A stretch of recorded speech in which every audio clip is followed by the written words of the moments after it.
Warning, the following episode contains adult language and screaming goats. Listener discretion is advised.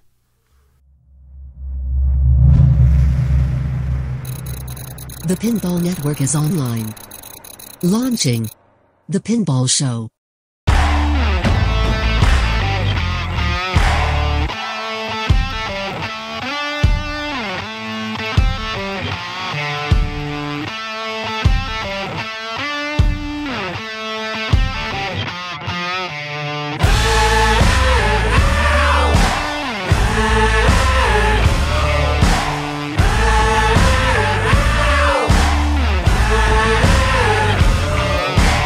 It's time for the Pinball Show. It's pinball with personality. Wowee! Holy moly, we made it, Dennis. Episode 100 of the Pinball Show. We're coming in hot with my co-host, Dennis Kriesel. I, myself, am Zach Meny. How are you? Viewers! Dennis, we have viewers! It's been 100 episodes. For those we do. This is our big surprise. A whole 2 weeks later than normal. And hey, look, we turned on the cameras. Wow. We got a video camera. What a shock. For those of you listening to us through podcast, we're going to try to conduct this show just as we would any otherwise. But if you guys want to see the beauty that is Dennis Kriesel and I, we're going to be on video as well. You can go to YouTube at the Pinball Network. Check us out there. They need to at least look briefly because I've got so many lights on right now. I'm like a little mogwai.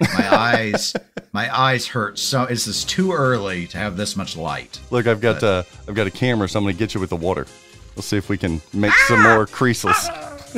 Some more Kriesels. Because that's what the world wanted, was more meat. You know what I always wondered with that show, the Gremlins 1 and 2. Gremlins 2 is actually, I really like that. But why is he so damn cute? And then whenever he zits up and creates these other ones, why are they so ugly? Why wouldn't they replicate his cuteness? Well, have you ever taken like a Xerox machine and made a copy of a copy of a copy? Oh, I see. There you go. It's like the Michael Keaton film Multiplicity. Exactly. With the I like pizza. The fourth one is just basically all the other Gizmo clones were just liking pizza. Oh, Dennis, episode 100. We've been through it, man. This is what? How many years have you and I been podcasting together? Not counting the Pinball Show. Not counting the Pinball Show? Because we have to take out two. We got to drop a couple of years out. I mean, because we did about a year of This Week in Pinball podcast first. Okay. And then we've now done this over 2 years. So I guess about 3 in a few months. 3 plus, yeah. Yeah, 3 plus. Wow. Do you any closer to me? Am I your friend yet? Am I working my way there? Where are we at? I think we work decently well together on most occasions. Okay. All right. Any fond memories you've had over the last 2 years, episode 100?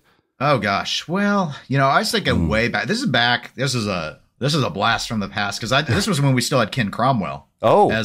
As the third host. For 3 episodes or 2 episodes? You tried to, for like 2 episodes, maybe 3, you tried to make a thing about sucking on a crow's toe. And I think, thankfully, it just sort of died. But as T-shirt material, it really had a lot of potential. It did. Oh, man. A little Quentin Tarantino eroticism to that crow toe sucking or something. I'm just saying. With rumors of Pulp Fiction out there, maybe that would have really been fitting. But thankfully, in a way, I'd say thankfully, you seem to just sort of drop that after maybe three attempts to be, or maybe it was the aspect that you just didn't like saying that you were wrong. And that's what the whole premise was. Well, I got to suck on some crow's toe because eating crow. Yeah. I've eaten a lot of crow over the last 2 to 3 years. You've been right a lot of the times. And if you read our reviews, people seem to agree, well, Zach's crazy and Dennis is the rational one. But a lot of people still like my singing. That was one of my favorite memories over the last couple of years, and that you vetoed that one out real quick. I can tolerate a lot of segments, but that one was not one of them. Oh, I remembered the 4-inch Kriesel clone. I I don't even remember where that came from, though. I don't know. I don't know where a lot of this gold came from. And speaking of gold, weaving gold. Yeah. I mean, we've weaved a lot of gold. But that one pops up in my head a lot. So that one has some good sticking potential. Remember Dr. Phil? Whatever happened to Dr. Phil? Well, only you can answer what happened to Dr. Phil. Personally, of all your impressions, though, I still to this day think your Dr. Phil just sounds like Mr. Mackey. Mr. Mackey, okay. Yeah, it does. It does. You know what happened to Dr. Phil? Now that I'm recollecting, Dennis, Ken Cromwell happened to Dr. Phil. Remember, he got a little. That was a bit perturbed. Ken didn't really like. Mm-hmm. But after Ken left, I'm a bit surprised it didn't crop up more. Yeah, that's true. That's true. We had. I remember a phrase that you said maybe once or twice that was everything. It's still maybe a t-shirt idea. When you said shilly nonsense instead of silly nonsense. Shilly nonsense. That was wonderful. I didn't even remember saying that. We coined the phrase blinded by Dwight. That was your idea, though. Everybody pretty much really uses that now. Hulk 2D2. Yeah, I got for the video people, I got my Hulk 2D2 shirt. Beep boop, beep boop. Talk about a limited edition t-shirt. Disney may not like that.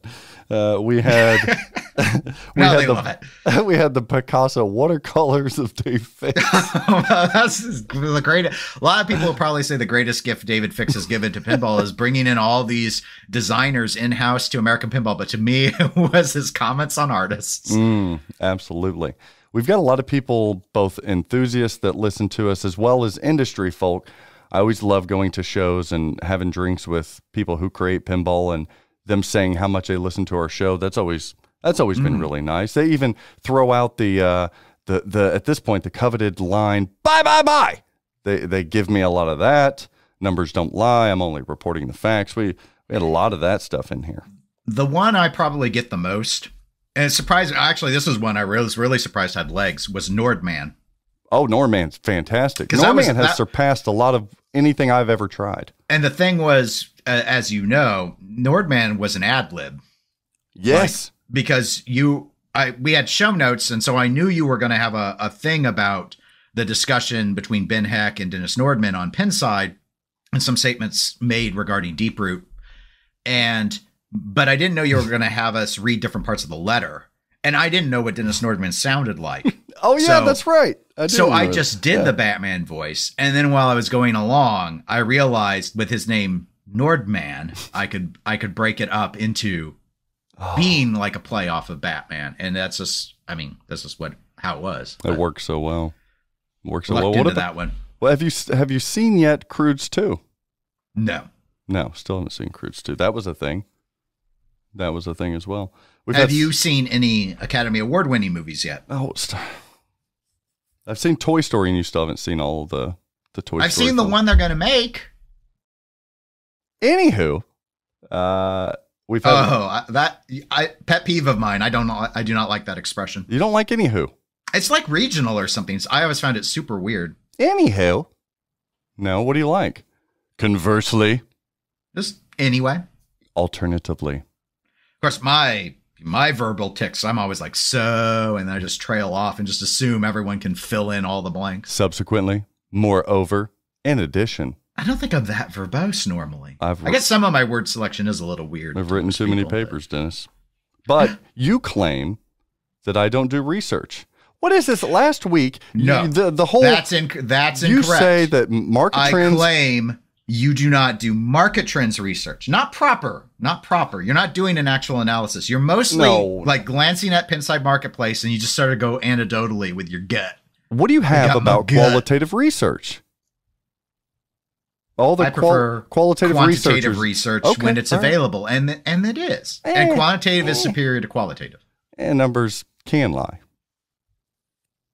If you know the methodology, I actually agree with you that numbers don't lie. Oh. As long as you're honest, the numbers themselves is the source honest. And that's probably my favorite expression of yours is numbers don't lie. Well, I only report the facts here. And the fact is that we're in episode 100. I've created I've gained a friend out of you. So for that, I thank you for all of your time, your wisdom, your wit, your experience, and your love, Dennis. So it's been a lot of fun. But but all things. Can we retire now? No. All good things must come to an end, though. Oh boy! No, why are you so happy all the time? What? Every time no, what? We're not quitting the show. I'm a joyful person. Just read the reviews. Oh, what am I going to do if you do ever quit the show? Fuck! Replace me with Greg Bone. I already do. This is what the people Greg. want. Just imagine all the yeses and agreements you could have. Don't leave me, Dennis. Please don't leave me. No, but with all good things come to an end. We're not ending the show, but we're going to switch things up a little bit. Actually, yeah, this is a pretty big shakeup, in my view. This is a big one. We're going to try this video thing this week.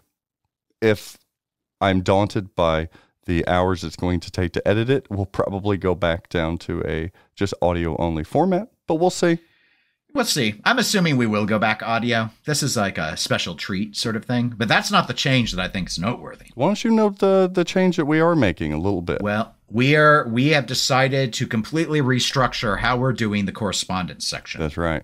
Yep. And I want to open with a big thank you to everyone who has served either in the past or up until this point as a correspondent for the Pinball Show. This was an idea that Ken brought with him over from Special When Lit, and it's been a great way to deliver a lot of the news, but we've decided that based off of audience reaction and just trying to have a consistency in the voicing, that it would make a lot more sense to consolidate all of that under one individual rather than relying on a team. If there would be a person who is willing to do it.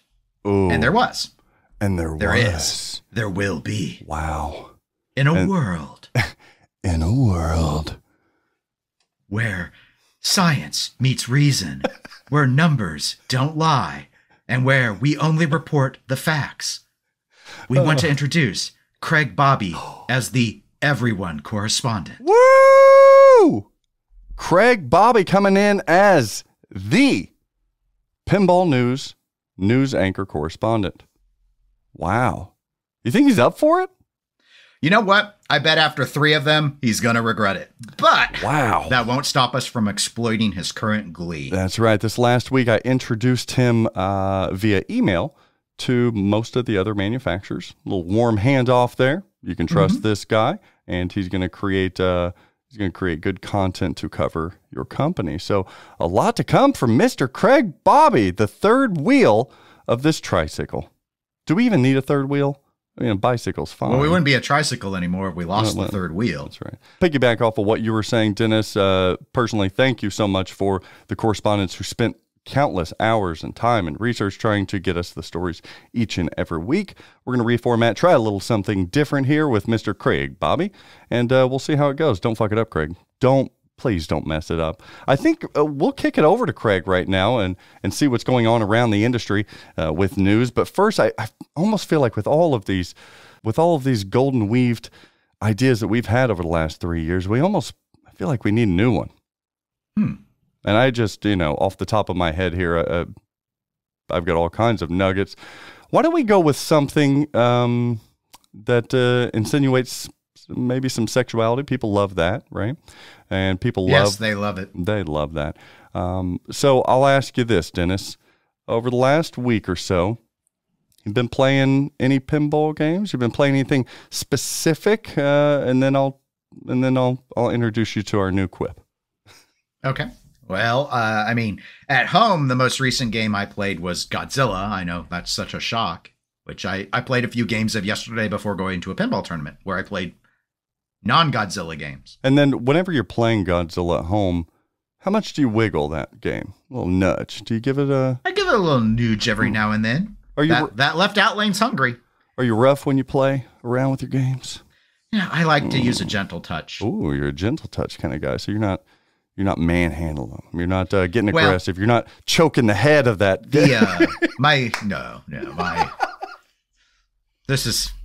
This segment needs to join the Crotos, I think, whatever this is.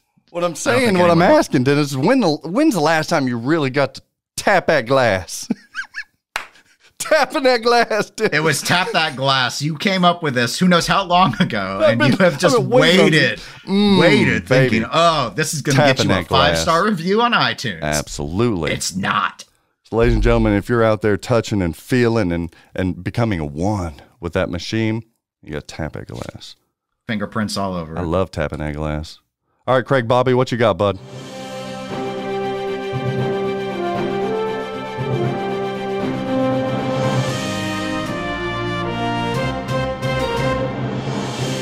Hello and welcome to the Pinball Show's news update. I'm Craig Bobby. Well, a new day is dawned here at the Pinball Show with a momentous 100th episode. Wow, where has the time gone? But before we get to the news, a quick shout out to our former news correspondents that have helped make what our show is today. Brian Cosner, Ken Rudberg, Chris Chandler, Matt Morrison, Robert Byers, and of course, Dr. John Cosson.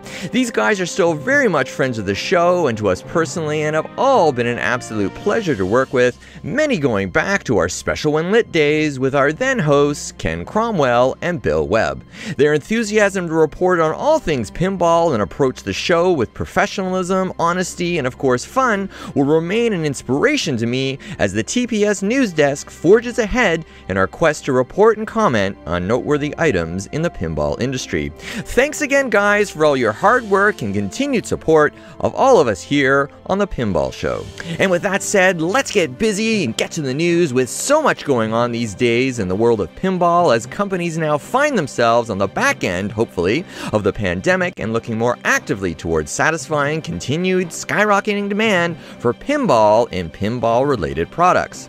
So let's kick things off this week with the biggest and industry leader in Stern Pinball. Courtesy of the super awesome Pinball Show podcast, recent two-part, 2-hour interview with Stern's Executive Vice President and Chief Creative Officer George Gomez, who revealed an absolute treasure trove of information about recent developments over at Stern and showing again why he's one of the most intelligent, likable, and charismatic minds in the world of pinball today.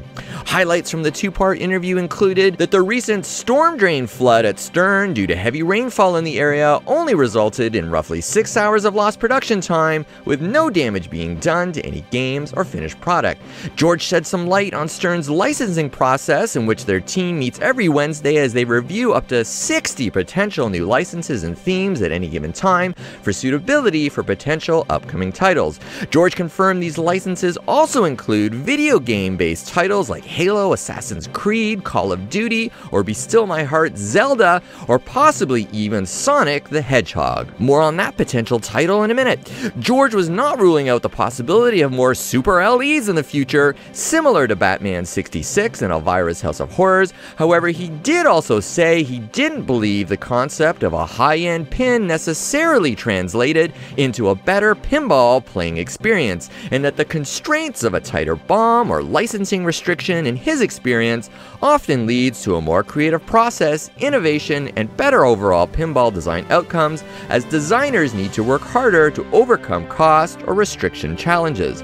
A new ball trough design is in the works over at Stern, one that could be retrofitted into older Stern games that would hold balls in place when a game's playfield is tilted vertically for maintenance or repair, so all those multi-balls don't come spilling embarrassingly out to the back of your playfield, which can also cause damage and generally scare the shit out of anyone that forgets to pull them out first. He shared that Stern is looking to expand production capacity with a larger space, but not necessarily with a second shift, as George worries about too many cooks in the kitchen, which could impact both quality and efficiency of Stern's production process.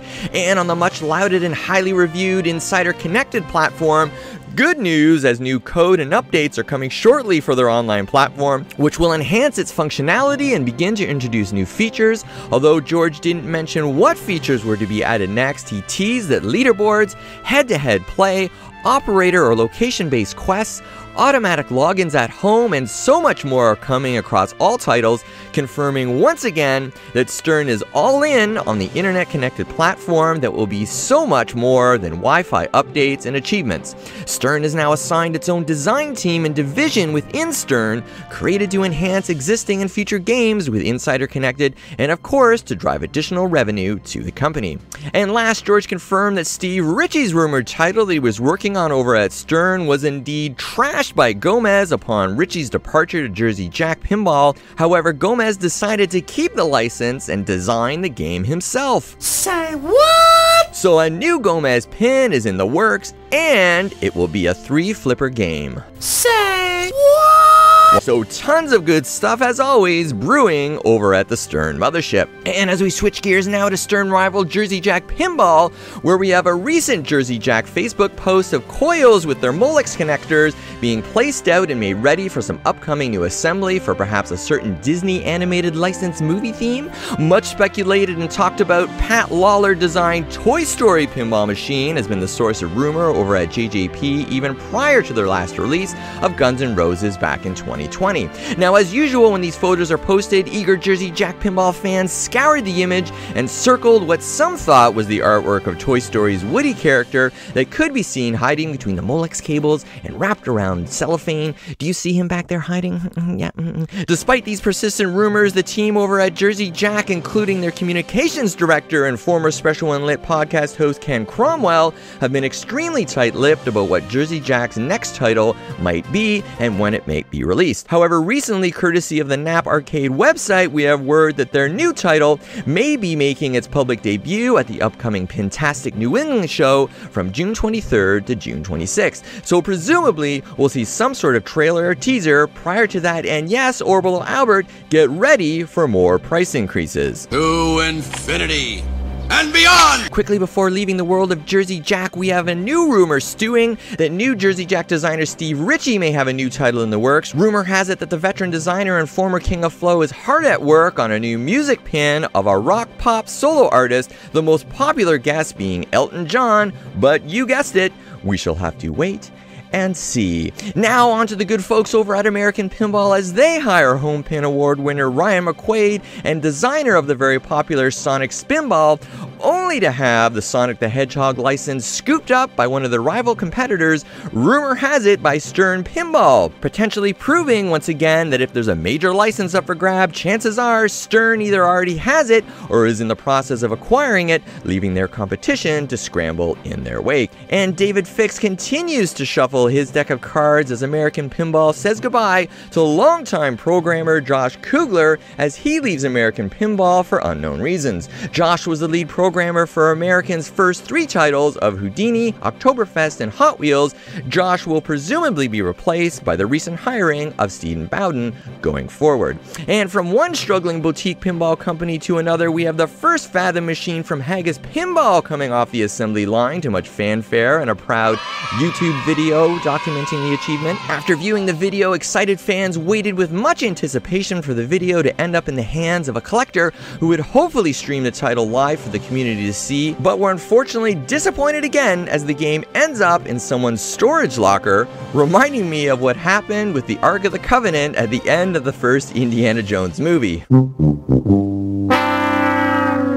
Haggis Pinball has come under much scrutiny of late as they continue to struggle to get built machines out to customers after taking deposits over 1 year ago back in late April of 2021. This, of course, has fueled the rumor fires once again on the possibility of lingering financial issues at Haggis, coming off 2 years of various lockdowns in Australia, which has potentially hampered that title's production progress. And lastly, Spooky adds wizard modes to Halloween and Ultraman as the pinball world shrugs and proclaims that those titles are still a pinball design misstep. And lastly, so often the phrase of world under glass is used by pinball enthusiasts to describe what they want to see in a new pinball design. Players want designers to draw them into the world of a particular themed pinball machine with the use of toys, mechanical devices, light shows, art, and animation. So often it's talked about, yet so rarely is it achieved by pinball designers and manufacturers due to cost, licenses, or logistical problems during a game's creation. It's why the homebrew section of many pinball shows and expos have become so popular in recent years as pinball enthusiasts shake off all of those practical or logistical concerns to create one-off works of custom pinball machines, much to the delight of fans like you see custom cars at most automotive shows. Well, if you haven't seen it yet, do check out the 30-minute YouTube video of custom artist and miniature model painting expert who goes by the handle of Squidmar, who recently used his talents to rebuild Stern's 2003 Lord of the Rings game which included building an entire miniature diorama in the machine's back box, which they were built from scratch. In addition, the game's apron was completely redone, and tons of custom painted miniatures and miniature dioramas were added all over the game. The result was nothing short of spectacular, making what can really only be described as a true world under glass. Well, that's all for this week. For the Pinball Show, I'm Craig Bobby. Catch you on the flip side. Craig Bobby, nicely done. Thanks for the rundown of news across the industry. You did pretty good, right? Yeah. You know what I always say? I always appreciate our correspondent. We're going to have a lot of news coming out of the industry, I think, in the next 2 to 3 weeks, if I had to guess. Some of those individuals are going to be Jersey Jack, Stern Pinball. Stern Pinball is going to be really big. Maybe some updates from Haggis. Let's jump right into it. Let's start with the king of manufacturers, the king of pinball themselves, Stern Pinball. Did you hear George Gomez? He was recently on a Super Awesome Pinball Show episode being interviewed. I saw a post about that episode, but I didn't have Saps in my subscription list because they went away, so I haven't heard it. Yeah, so a two-parter over at the Super Awesome Pinball Show. I got to say, really, really good episode over there. You guys have to go check part 1 and part 2 out. They talked about a lot of things. One of the things that I found particularly interesting, if you want the details, go listen to the specific episode, but George Gomez announced something they're calling Home Team, a new feature on the Insider Connected platform over at Stern Pinball, the online yeah. And it's kind of, he was explaining it similar to Netflix, where it's like a who's watching, almost like a categorical thing. When you fire it up, it doesn't have to, like, a lot of people are getting tired of taking the phone and having to scan the QR codes and stuff. It's going to be more of a, you open it up to your home team, and it's going to kind of show who's part of the household. You get to select which one, so then it goes in right there, saves it all. So, what are they going to do? Are they going to add another feature later, like Away Team? It'll be modeled on Paramount Plus. Oh, Yellowstone's good, I've heard. It is good. Oh, is it? I borrowed some DVD or Blu-rays of it. I haven't seen the latest season though. You totally are the Paramount. I don't subscribe to the Mountain.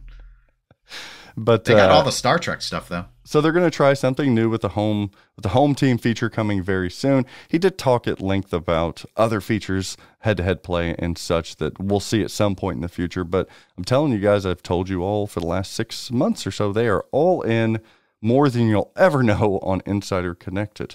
Also, what I found really interesting, Dennis and listener and viewer, is that we talk about sometimes some of these designers feel throttled back when it comes to bill of materials, so they can't really put in everything maybe they'd want to, or, well, I have a BOM, so I can't do opto spinners. But everybody always wants to know what would happen if you created a game with no bill of material limits. You could spend whatever you want. We'd definitely get a better game. They broached this topic with George Gomez, and he didn't agree, which I found interesting. He said no. He thinks that going with a BOM-less design is not going to necessarily produce a better pinball experience. He thinks that the constraints that you have and limitations that you do have with things like cost sometimes bring more creativity out. What do you think about that? Do you agree with that, or is that something that you think he's just saying because that's the way they're going to do things going forward? All right. So sort of two parts. Yeah. First is, yes, I do agree with him that if you have a dollar limit, you are forced to be more creative than if you, I think, if you sky's the limit. It's like you do whatever. I could see where you could. Let's be realistic. You could never do sky's the limit. Why? Ever. Why? Because you'd never be, eventually, if you went sky's the limit, I think you would end up with something that you would not make enough money on to be able to recoup your costs. So from a commercial standpoint, like as a home brew person, if you wanted to say, you know what, I want a game coated in gold. I love gold. And I'm going to make the cabinet out of 24 karat. I mean, just think about it. You get to a point where it's ridiculous. I can think about it. It'd be totally ridiculous. So, well, maybe if you had no strings attached, you could say, well, let your imagination run wild. There is a lot of creativity, I think, that you have to come up with when it's like, all right, we got a budget, we got to bootstrap this, we got to figure out creative ways to make things work that you would never contemplate if you had unlimited resources. So that in that aspect, because there's always some limit, to me, it's like tiers. So it's like, there's probably a ground where if you have limits, you have to be more creative. And then if you have a certain level more, maybe you're less creative. And then in theory, if there was no limit, then it's like a bell curve. And then you've hit another realm of peak creativity. But that end of the curve, it's a pointless intellectual exercise because that does not exist. No. There's not a market for $100,000 pinball machines. How do you know? If there was, I think it had already been exploited. If it was, you wouldn't be sitting on Elvira 40, number 40 of 40. Yeah, but that's the same game, so it's a different argument. It's super special, right? But I think the fallible super logic special, here, right? I think you're falling into the trap that George set. It's not a trap. He's not Admiral Akbar. Quit making him things he's not. It's a trap. It is a trap, Akbar, because George Gomez is he's skirting around with the narrative here, I think. I disagree with him. I disagree with you. I think that it's easy to say, oh, when we create constraints, we pull it together and we're more creative. No, it's the same damn mind, whether it has a high bomb or a low bomb. Give them time. I think if you take the constraints of the physicality and dimensions of a pinball machine, then 2 times, 3 times more viewer can be done if there weren't constraints of, using more coils or more motors or more optos or more. I don't think we've ever seen that, practically speaking. And here's my case in point. I'll use, and it's only one example, so it's not the best thing. I don't have lots of data points to work with here. Okay, but Pat Lawlor and Twilight Zone, Addams Family, huge seller. Mr. Lawlor can do no wrong. No limits, purportedly, no limits on him for what he did with Twilight Zone. And that game might be liked now. It was not liked when it came out. It's a bit of a mess. He just threw in all sorts of stuff because he could. No. And they end up breaking. They end up not shooting well. The whole left side's pointless. You got all sorts of stuff. And some of that was because they went wide body. And even Pat admits that wide body, you think with that extra space, that's another. I would point to that. The part of it is I think it's an inferior geometry. So I want to be careful. But I agree. Here we go. You now have the ability to put more stuff in. So in a way, it's similar to this discussion about the limit of BOM. Now we actually have more space. And what do designers end up doing? They just start filling stuff because it's not like it unleashes more creativity. You just all of a sudden they're just like, okay, let's just cram. And that's what I think you could very well run the risk of if you lifted the limits on the BOM. But wait, Dennis, you pick the one designer who is notoriously known for trying to make things location friendly. No. Give me Eric Meny without a bomb. Give me Keith Elwin. Maybe not Keith Elwin. Give me, I'd say George Gomez without a bomb, but clearly he likes to have a constraints there. No, I think just because it hasn't been done doesn't mean that it can't be done. I'm not saying it's impossible, but it's not. I think George is right. And I get it because the company line is well represented by saying, no, bombs are good. Bombs are good. It creates creative. It's like, no, you just don't want to spend more money. I get where you want to push back against that. But on the flip side, if you've got someone like it could be anyone. You got anyone and it's like, hey, I want to do this mech. All right. The cost with how we would normally approach it, it's insurmountable. You can't have that. And they figure out a way to do it anyway. That is creativity born by necessity. And you won't have that if there's no limits. I agree that I think that financially speaking, there's no better way to run a company probably than what Stern's doing. So having those limits absolutely makes sense. They should continue doing that because it is proven effective over and over again. But if he's just talking about the pinball experience and not the return, but the pinball experience, I think giving a 3 times amount bomb to someone like a Keith Elwin, we are going to see a better playing experience. I just do. And it maybe, but I don't think so. But I want to also bear in mind, at least per your notes, George wasn't saying 3 times the bomb. The discussion was limitless. And that's just people, we're talking Louis XVI style crazy, just ridiculous waste. The first thing I would do is hire 5 engineers that are world renowned, and I would have them come in and create mechanisms for this pinball machine. My concern isn't about being able to achieve whatever the dream is, but I got to go back to Michael Crichton and some Jurassic Park here and say, you were so busy wondering if you could, you didn't stop to think that you should. I mean, I'm just imagining all sorts of ridiculous stuff like putting in a fog machine to dump smoke into the playfield. That's right. True During miss a multi-ball. With a strobing effect. And then 6 months later, you've got people like, okay, so I got to constantly refill the smoke machine. Is it doing damage to the parts? No, so we got a built-in exhaust electrical system. issues. Yeah, children are burning alive because of the game. I'm just like, you've not, there's just, no. I don't think we're there Hey, look, yet. let's do the Tommy Lee Jones hit action movie Volcano. Hey, maybe we could put liquid hot magma in the game.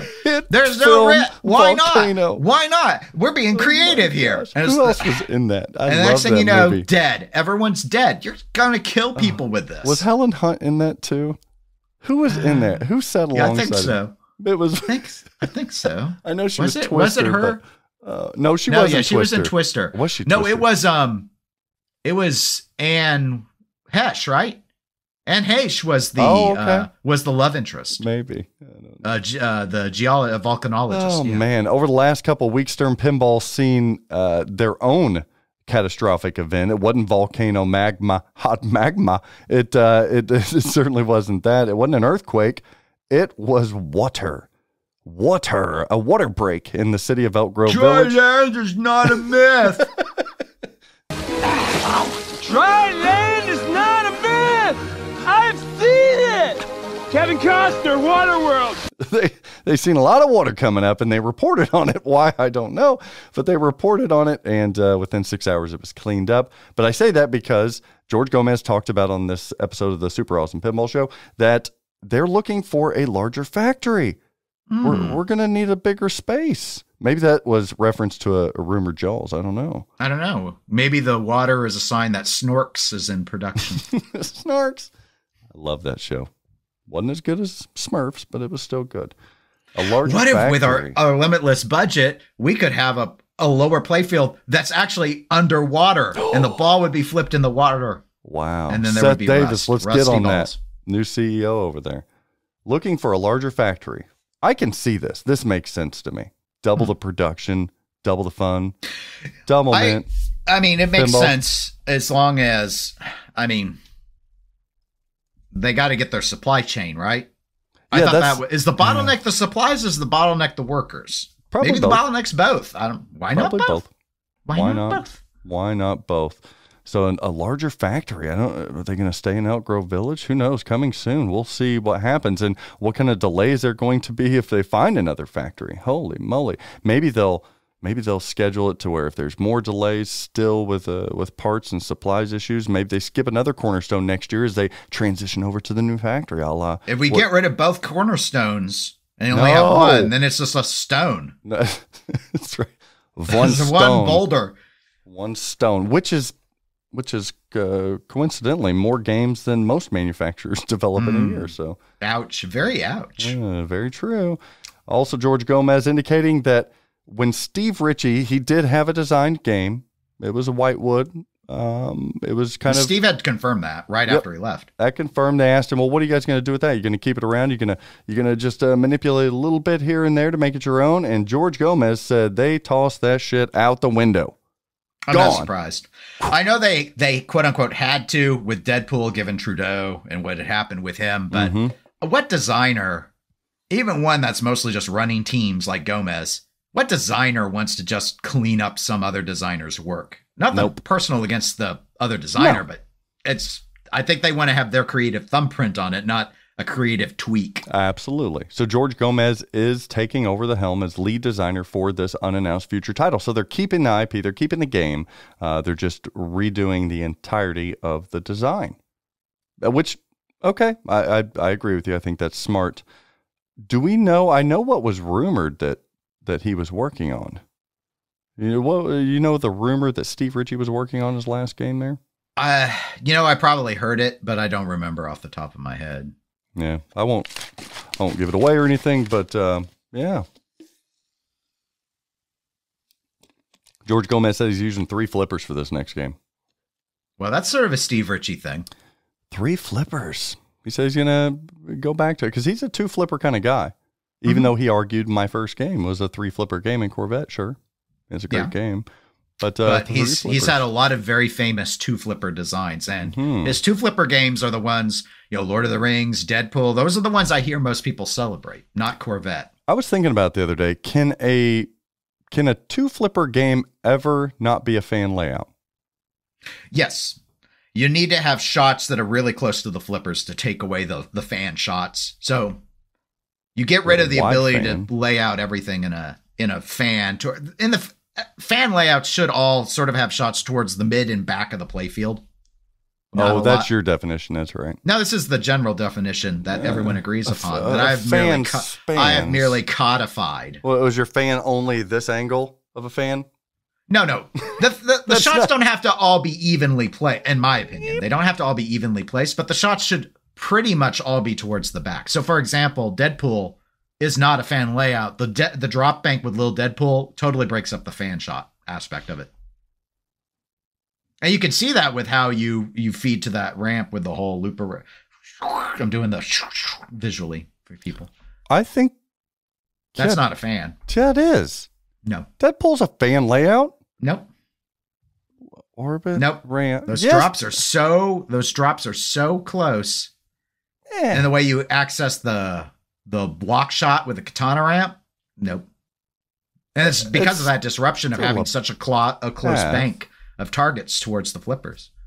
I don't think so. I'm going to say that a 2 flipper. If you're just going to say everything with two flippers is a fan layout, I think that's what I'm going to say. Okay, you're wrong, but you're wrong that Deadpool is not a fan. Deadpool is a fan layout. No, maybe atypical, but it's still a fan layout. No. It's geometry, Holmes. No. Watson, email us at the pinballnetwork@gmail.com. No. If you guys are surprised that Dennis is wrong for once, no, go ahead and jump in there. No. What do you think Ray Day is going to say about that one? I think he's going to say, why aren't you playing Led Zeppelin? Oh, 3 flipper game. George Gomez coming. He felt a little prickly when it came to the whole discussion about maybe Steve this is Ritchie. Porsche. Maybe that's the license. It's Porsche. Porsche. Who says Porsche? I know everybody does, but it's not Porsche. It's Porsche. Everybody loves Lambo. The sequel to Corvette. Everybody this loves. time it's Italian. Italian bottom for Lambo. It writes itself, Dennis. There we go. It writes itself. Are we the Porsche of pinball podcasts? The 911? I feel like we are. No. Okay. If our podcast were a car. I was going to say we're the Volvo, but we're not very reliable, so. I think we would be a Ferrari. Oh, yeah. I was going to say maybe we're a classic Mustang. We don't always start, but. And we're American. We got some power if we get going. Maybe we're a vet. I don't like Ford. Trans Am. Oh my God.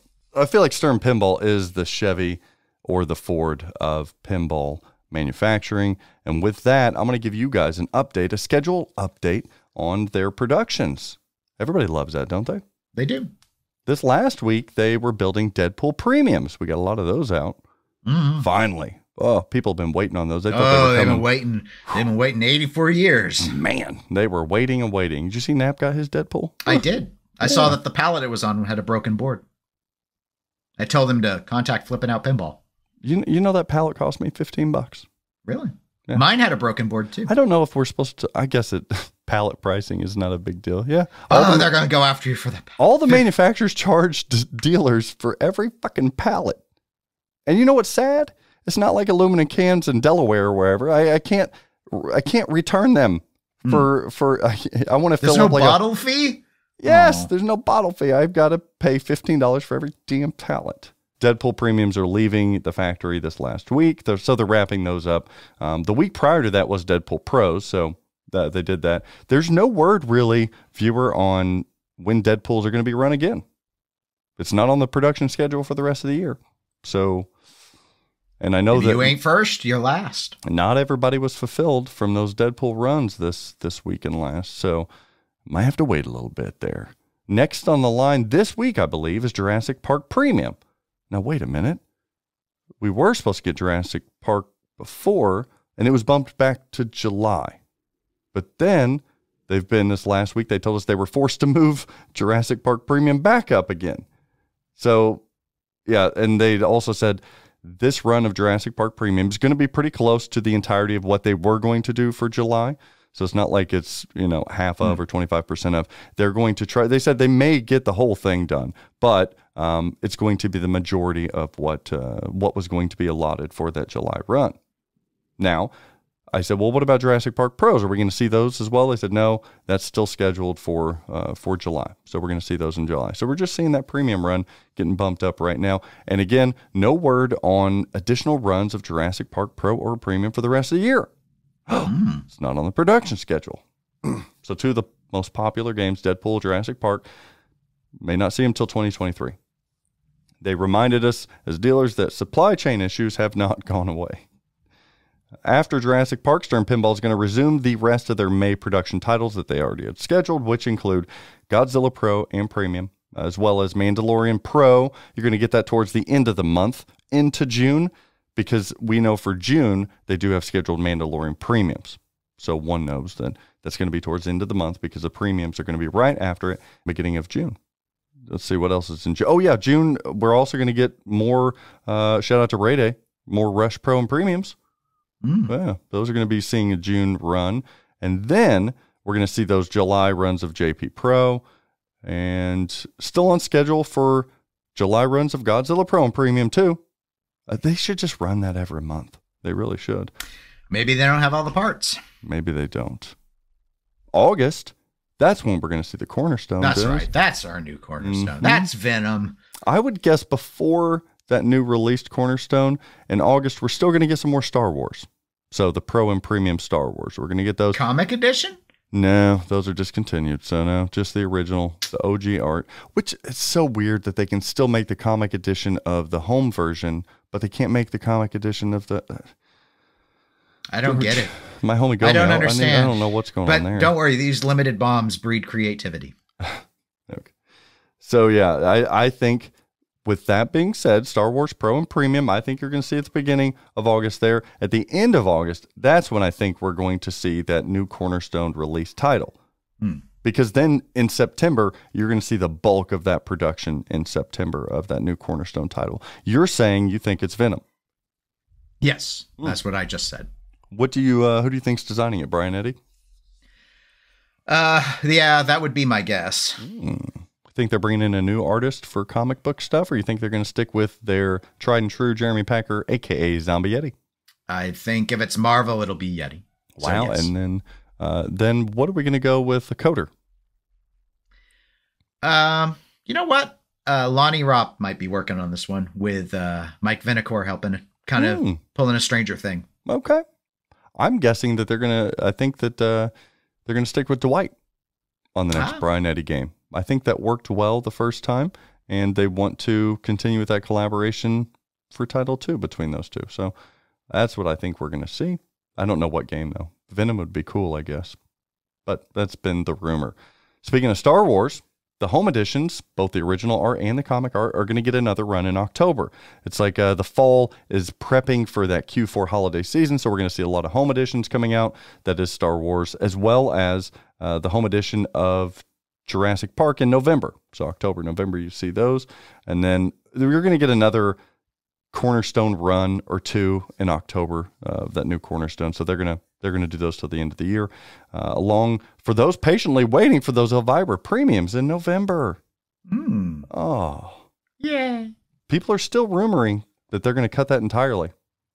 Wow. Pull the rug out from under everybody. Oh, no. But there are rumors that the Elvira toppers are getting made again here soon. So why would they do that? Probably had plenty of leftover stickers. I'll have to wait and see. Don't make fun of my 40th anniversary stickers. They're purple cheetahs. Or cougars. I guess cougars. Cougars is more fitting. Yeah. Oh, boy. And then December is slated for Teenage Mutant Ninja Turtles Pro and Premiums. Now, right now, don't get in trouble, Zach. Right now, that's the only thing on the production schedule. Okay. Yeah, just saying. Just saying. If Joe Kaminkow has a window there. We do know that usually end of December, beginning of January is when they have their next Cornerstone release. Right. So it would not surprise me at all. This is just me completely guessing here. Wouldn't surprise me at all, Dennis, if we seen a studio title getting announced at the end of November, maybe, and maybe some of them being run in December. It wouldn't surprise me either. Maybe. And at this point, 2023 production runs are unknown. We don't know. We have not been given a schedule. The entire production schedule is living, breathing entity. So things can change and things will change. It's always tentative. And no word on toppers, viewers. I'm sorry. No word on the Godzilla topper, the Rush topper. No word on the Mandalorian topper. I don't know. They're done, but I don't know. I think it's a parts issue. I honestly think it's a parts issue. A lot of those parts utilize node boards that are used in the games and such. I don't think they're going to allocate them for toppers if they don't have to. That's my guess. Again, I have no clue. No word on Rush accessories either. I know what they look like, but no word on. All right, Dennis, jumping over to Jersey Jack Pinball, rumors of a May 23rd release date of JJP's next game release have been proven wrong. You want to know why? Why? Because today is the 23rd. No! JJP, what's happening? We were promised, and by promised, I mean not promised, that it would be at TPF. Why did everybody It wasn't at think MGC. It wasn't at Allentown. They took all the coal from the ground and did not find a Toy Story. Did you go to Allentown? No. But I listened to the Slaptail podcast, and they went to Allentown, and they told me there was no Toy Story. No Toy Story. I don't know where May 23rd Zach, even came You are one of the most powerful dealers, not just in the U.S. Well, okay, yeah, just in the U.S. But no, in the world, thank you. No, just in the U.S. What's going on? I don't know what's going on. I don't know when they're going to release it. They have not formally told dealers when they're going to release it. We have needs. We, the people, have needs. We want to see Pat Lawler's swan song. Sing. Is it going to be a swan song? I think so. Honk, honk. Now, that's my maybe swan. Do swans sound like geese? I don't know what they sound like. I don't care. They're just birds. No one cares. Juco Black Swan? Sorry, curb your enthusiasm. I think it'll be Pat's last game design. I haven't decided whether or not I've bought in that he's leaving JJP. He might stay and just run the teams and kind of do a Gomez. No, I think he's gone. I don't know when the game's going to come out. I wouldn't blame him. I wouldn't blame him at this point. I'm hoping that they give dealers a heads up on how many CEs we will be receiving prior to the release. Last time it was a little bit of a cluster. So, okay. And we have not received those as of this recording. Well, do we even know how many CEs are going to be made? I don't think so. I think they're going to up them. You do? I do. I do not. They had 500 Guns N' Roses CEs that sold out like that. Yeah, but it took them a while to make them. So that's where I'm like, do they want to take on more of those? And if it is a rumored Toy Story, then we know the license is much more dynamite than Guns N' Roses. A heightened industry right now that's willing to pay. You know what? Here's the thing. I agree with you. Toy Story is a better license than Guns N' Roses. More potential sales. Sure. Pat Lawlor. So far, just for me personally, the rules and the layouts on the Pat Lawlor games have resonated better. But I don't expect its toy integration to match the Concert Under Glass that GNR had, with the unprecedented access they had with the, Slash being so heavily involved. So the overall packaged experience, I do not think on first blush is going to be as impressive. Okay. Even though I think it's going to be a better player. And I will like it more. I think I will like Toy Story more than Guns N' Roses. And obviously, I've not seen anything, so this is a total guess. But I think when you look at photos of it, people are going to be like, this is a step back. That's what I think. This is so speculative, but it's just, how do you, like, I hate that expression of the world under glass. But when I saw Guns N' Roses, I was blown away by just how much it looked like a concert under that. That is a world. And how do you match that? I mean, that's a once in a lifetime integration. I just don't see it. Do you think that they will utilize hot rails and the lighting that they did in GNR? No, I do not. Yes, they will. I meant to say yes. I'm saying I think they will. Okay. You're not. Like, I don't know what you want me to say. Trying to give you a visual cue. I'm like, well, you see, my problem is I'm thinking to Stern, and Stern doesn't like to do the lighting outside of the band pins. So, yeah. I mean, it was really cool. At least the LECE, where you had the color changing RGB, was really cool. The one we had on location, believe is a regular standard, and so it just had the white lights, which not as cool. It's not as cool. I mean, it makes it easier to see the game. Yeah. Which I appreciate from a on location play in a place that's pretty dark. But I think you may even see, if I were a betting man, I don't know this. I know a lot about this upcoming game. I don't know this. I think that they are learning their lesson with having full RGB integration. That maybe you'll see some of those micro spotlights more to light the play field evenly. Do you know what I'm talking about? Those little bitty pinpoint. Okay. I think maybe you'll see more of those. If they're going to go full RGB. Just leave the GI on.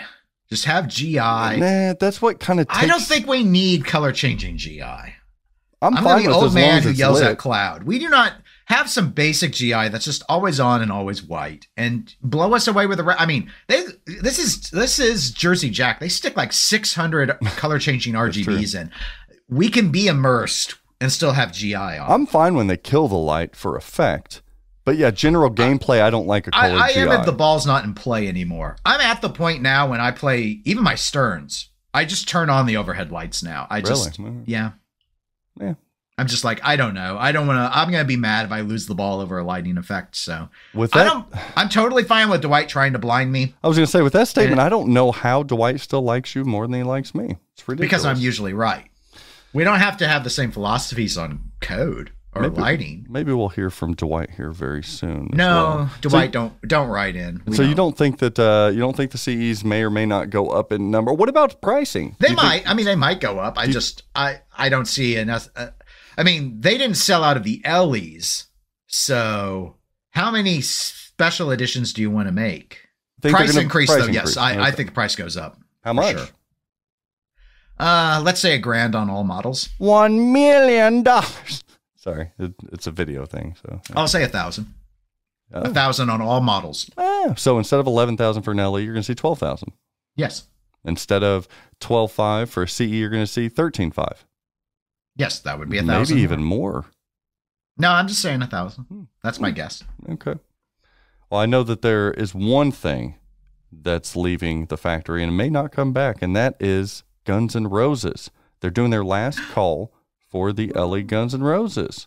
And they're damn near at 5,000, if not reaching that. I heard rumors, Zach, that they're at least 1,000 short. There's no way. I don't think they're at least. I've heard they're somewhere between 3,000 and 4,000 on the sales. And what was that, capped at 5? Yes. Well, hell, I know they've got to be super close to 4,000, if not over by now. Well, so if they don't make all 5,000, maybe they pull a Wonka where next summer they say, hey, we're going to run 300 or 400 Guns N' Roses, and that's the remainder. But I think I don't know if the demand will be there once Toy Story drops. I don't know. I think we're going to see GNRs actually sell more once Toy Story is announced because people are waiting right now. And Toy Story is such a different type of theme than Guns N' Roses. So I think when Toy Story comes out, people are going to say, okay, now that I see it, it is a pinball machine. I'm going to go back. I still want that GNR. It is possible. It's just there's so many floating around. There's a lot. And they're up for sale a lot. So it's not hard to get one used. I know there's some people that don't want to buy used though, so that is a factor. But so you think this is his last game, Pat Lawlor? Yes, I do. Do you think it's his last game ever designed? Because remember, even if he doesn't work for JJP, maybe he goes back to Stern. Maybe he joins Nordman over at American Pinball. No, I think he's maybe goes multimorphic. I think if he leaves, he's ready to retire. In Australia, if I was, they're too busy doing remakes. If I'm wrong, and he still wanted to design, why would he want to leave where he's in charge? Because it's a lot of responsibility when you're older. Okay. You're just like, come on, I'm done. So here's my thinking. You can disagree, obviously, where you want to, but if he were to leave, I could only envision him going to Stern, because my thought would be stress aside of being in charge. And he could always ask JJP, hey, I don't want to run this anymore. Put Eric in charge. I just want to design. He could always ask that. Yeah, but do you think his ego would allow that? Well, if he's going somewhere else, he's not going to. If he goes to, I mean, it feels is he going to be in charge? Still feels different. It's like, no, it still feels different. You're rolling in. You're if he doesn't want to be in charge anymore, though, what's the diff? There's no difference. It's like, I'm going to go to Haggis and not be in charge, or I'm going to stay in JJP, but I don't want to be in charge anymore, but I can't stay at JJP and not be in charge because I'll be too upset. Like, no. There's a lot of Toy Story hype right now. I mean, you think about it. Well, that's just because it's the next game that's supposed to come out. And everyone, myself included, feels like we were supposed to know about this like 3 months ago. Well, and I'm only saying Toy Story because I've been saying it's a rumored title. We had Todd Tuckey, who's a sub-dealer for Jersey Jack Pinball. What's a sub-dealer? Sub-dealer is basically you have a dealer, and then that dealer has people selling games under them. So he's a sub-dealer for Automated. Okay. Yeah, out of Northeast. So he's a sub-dealer. He was on a recent Canada's Facebook live stream. He said it's Toy Story. What he said, and he's a dealer, so I would think every rumor I've heard has been Toy Story, Zach. And he said it has to be, quote, has to be at Pentastic Show at the end of June. Has to be. Has to. Like a requirement. Because if it's not out, if it doesn't make that, they have to destroy it. That's like the Disney's rule, right? If it's not that fantastic, it burns. It will die with that shitty movie Luca. Fire won't burn up there. With Toy Story, it will. I cry because Conan and Lawlor can't. There's been so much freaking hype on this game. Do you think hype like this hurts it?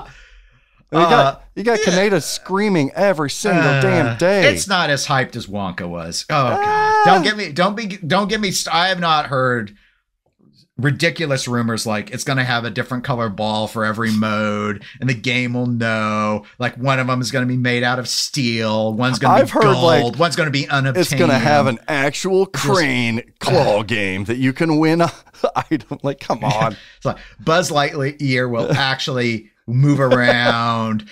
Tim Allen will record custom voices for every single buyer.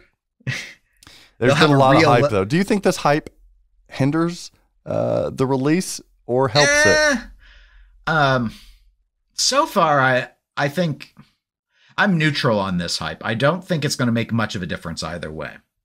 JJP, generally speaking, handles the reveals really well. So actually, I think they do it the best of anyone. Their reveals sell games. Yes. I think is going to be what's more important than the hype. And if they do the reveal like they did the GNR reveal, they're going to be fine. They'll be fine. And I do think if it is Toy Story, I do feel like you're going to open up yourselves to other markets and other potential buyers more so than probably any other title they've had, including Wizard of Oz. Okay. Do you think GNR's outsold Wizard of Oz? No. Okay. I do not. Wizard of Oz's pricing gives it such a leg up over, not to mention its multi-year run. Yes. Numerous runs.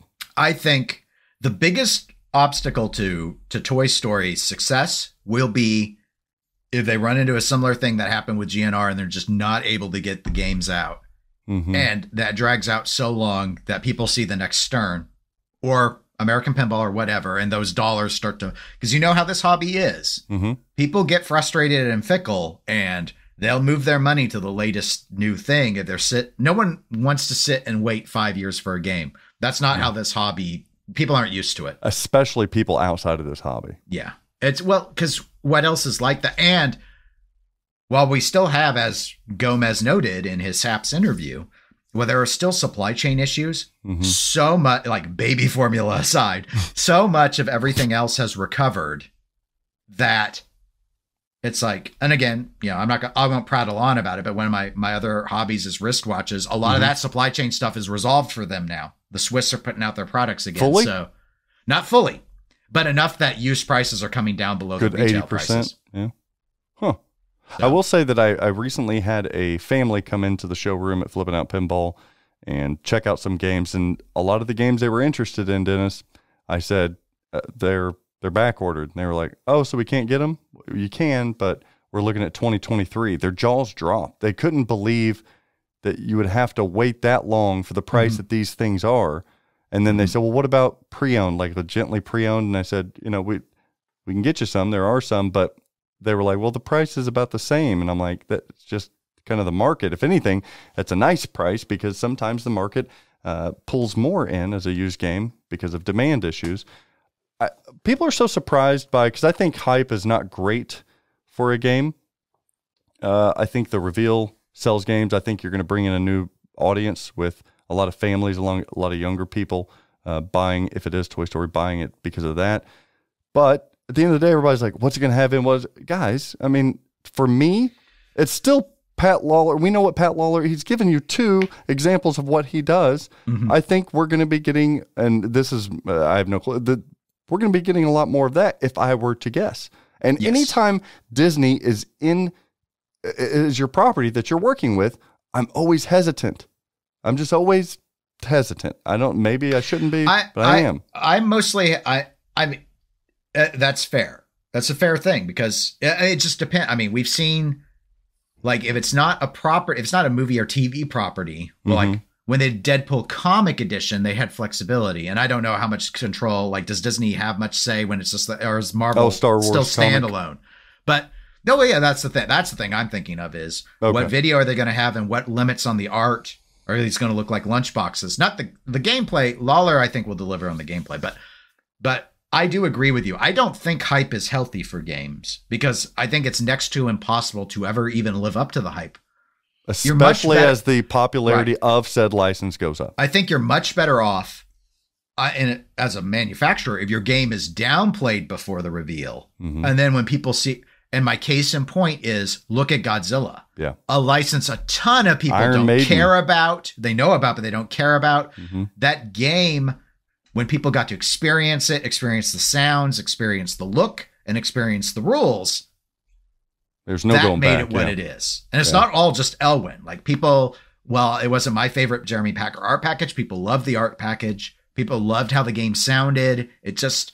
Yeah. Well, and I think that's what hurt Wonka as well, because Wonka is one of the greatest games ever. It is damn good, but people can't get over that letdown from the initial hype that it first received. Well, Jersey Jack even has a better example of it, and that's Pirates. Sure, yeah. That was a game that was so hyped and then you come out with a version, you dropped your triple spinning disc, you dropped your closing chest. That was a killer. And that was the version that they still were taking around shows, even after they made the decision to remove those items to make it a production model.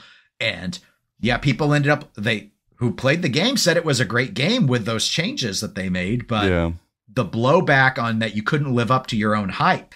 Yeah, and when it comes to themes are huge for me, Dennis, you know that, viewer, you know that, and Toy Story is just a killer dynamic theme. It's a top theme for me. So I temper this is a personal thing, I temper my expectations anytime that I go into anything like a Goonies or Back to the Future. I'm going to temper my expectations. If it is Pat Lawlor, if it is Toy Story, if he can deliver me and the team over at JJP something equivalent to my experience of Wonka, I will be a very, very happy, long-time pinball enthusiast for said Toy Story. I will be extremely happy. I'm very confident it will be a fun game if Lawlor's working on it, I think it will be one of their better games. His games shoot but that's great, because his 2 games, Dialed In and Wonka, are my 2 favorite Jersey Jack games. So I do have high expectations for it, but I think they're well grounded and they're not built off of the theme. That said, I think Toy Story is the best theme of any theme they've done. I agree. Just in terms of, yes, I know Wizard of Oz is very, very famous, but Toy Story is more relevant. Yes, it's a more relevant touchstone to more people. Are mermaids relevant? Well, with Daryl Hannah and Splash, how could they never not be relevant? Another Tom Hanks. Nice. That's a nice segue there. From one Hanksy to the other. Yeah, so Fathom Revisited. People are losing their minds. I saw I covered it on my other podcast, Eclectic Gamers podcast with Tony last week, that one of them did get delivered to a Australia, and I think it was was it a location? Yeah, was it like an arcade? But they put it in a storage facility, I think. Top men are working on it. It's next to the Ark. Yeah. Top fish. People are losing their minds because they're saying, where's my fucking Fathom at? Where's it at? Well, they started, excuse me. Well, as I recall, they were starting to take full payments around the time of TPF, if I remember correctly. I talked to some and they were people saying at games, TPF. They're going to be boxed up in 8 weeks. That's why we're asking you now. I did pay for my personal one. And I will say here on the Pinball Show that as one of their authorized dealers, we have more on order, and this next batch payment has been requested. The rest of the payment. Now, I can't tell you as a business owner, I'm not a bit hesitant that I haven't received my first one that was paid in full. Am I concerned though? I'm still not, burning my house down worrying about this. I don't know if I should, but I'm not for some reason. Right. I think caution's always warranted, especially with newer companies. Sure. I have not been as worried about, to me, it's not the same level of red flags as we saw with Highway, and part of that might be because they haven't been promising a whole bunch of new deadlines that they then keep missing, or Deep Root for that matter. And part of that is even in this window of, because this game is very delayed versus when we thought they would first start coming out. That said, Haggis has continued to produce and ship Celts games. Okay, yeah, that's a good point. And we saw a sizable number of those ship out. They've probably shipped at least 50 of those. Right. And so given that, it games. says they have production capability. There's something bottlenecking Fathom. And either they're way behind on the development, which I don't think so, because they've shown us reveal video. We've seen the gameplay. Right. So I think it's got to be a parts thing. And given that they are building in Australia, I'm assuming that they have to import a great deal of stuff. And as a small manufacturer, they've got to be bottom rung compared to, Pinball's not top rung in general anyway, even a Stern. Sure. Yeah, So, I have excuses for them. That said, I personally think that Damien is making a mistake not being more transparent with what's going on. Okay. When you're this far behind I understand that they've indicated that, yes, they acknowledge that they weren't going to make their original shipping deadlines. By a year, almost. I don't think it hurts being more transparent. And maybe he thinks that, no matter what he says, there's going to be blowback. I think that's what, yeah. And in a way, he's right. There will always be blowback because it's bad news. But this is something lots of manufacturers have done where they're just like, we're just going to keep our mouths shut. I'm like, you're too far behind to keep your mouth shut and think you're winning any fans with that. Other than a few diehard Australian supporters I see on the Pinside thread, it's only alienating people. But I don't think they're really concerned about selling more games because they sold out of the mermaids. This is another situation like American Pinball, though, where I think that but they should be. What about game number 3? Standards. Come on. I would be thinking ahead about are people going to be reluctant to jump into Centaur Remake, Centaur Revisited, or whatever the next game is? No, as long as when Centaur is announced, there's at least 100, mermaids that have shipped. Right. And maybe that's where if they don't announce Centaur until after the shipping gets more ramped up, I think they can navigate it even being quiet. I don't think being quiet's the right move, but and people are going to expect it's their choice. It's their choice. If it is Centaur, people are going to expect it to be a year plus. Sure. like a spooky kind of thing. But if they announce Centaur before the Fathoms start to flow, I think that's going to be a huge red flag for people because it's going to look like you're trying to get deposit money to help. Surely underwrite they your wouldn't do that. I mean, I'm not. Boy. I would think no. But that said, the only reason why, not only reason, but the main reason why I think they should be more transparent is the problem that, and I'll describe it as a problem. I think the problem that they have is Damien initially positioned their company as being ultra transparent. One of us taking videos, the spooky pinball of Australia. Yeah. I mean, had you not done that in the first place, you being more quiet, you could probably have gotten away with less blowback. Mm-hmm. But when you were all like, I'm going to do a video a week, and then you stop and now you don't say anything. You're right. Yeah. I'm sorry. You dug that hole way back with Celts, and you got to live with it. And I think you're forced to be more transparent for the time being. Maybe once you transition away from Fathom, you can stop and say, we're just not going to, we don't have the time. We're not going to do that anymore. But I'm sorry, but you positioned yourself as being a really open company. And right now you're not doing that. And that isn't flagging red for me on the production of Fathom per se, but I think that's where they're getting more blowback than maybe another company might. I would also argue American Pinball. Yeah. I would also argue to jump off of that is that I still think there is a heavy interest in these Fathom Revisited, a lot of excitement still. I think people, especially after they were able to see the build of these, the quality, the beauty of these things, the innovation in taking this remake and adding things to it that people love and enjoy, so much so that's why they're getting a lot of focus as well, because American Pinball, they're not getting that type of focus because, quite frankly, they don't have that type of that game that really fires people up and people have to have it. They want it. People away from American Pinball, they're like, I mean, I really American think Pinball's still talking original themes and stuff. I mean, and Fathom was an original theme, but now it's a remake, and a remake is different because it's just wild to think that there's a Haggis product right now that is so much more heavily desired than pretty much anything that American Pinball's made. Yeah, I mean, I don't know. Remakes are. So I don't think people are paying attention to American Pinball. They're just a safe thing to do. We know that Dennis Norman's coming out with the next game. It's going to be unlicensed. Besides that, not much news. Same with Multimorphic. Not much news there. They can't get workers over there. I saw some of the job listings. Yeah, can't get the workers. Spooky Pinball. That's a struggle for all sorts of people. Yeah, sure. Spooky Pinball, same thing. They're updating code still, updating animation still. They're doing their own media kind of stuff, but they're just cranking out games. I think they announced they finally put in wizard modes into the Halloween. Okay. I think I saw something about that. Gotcha. I need to update my code on mine behind me. I don't know how.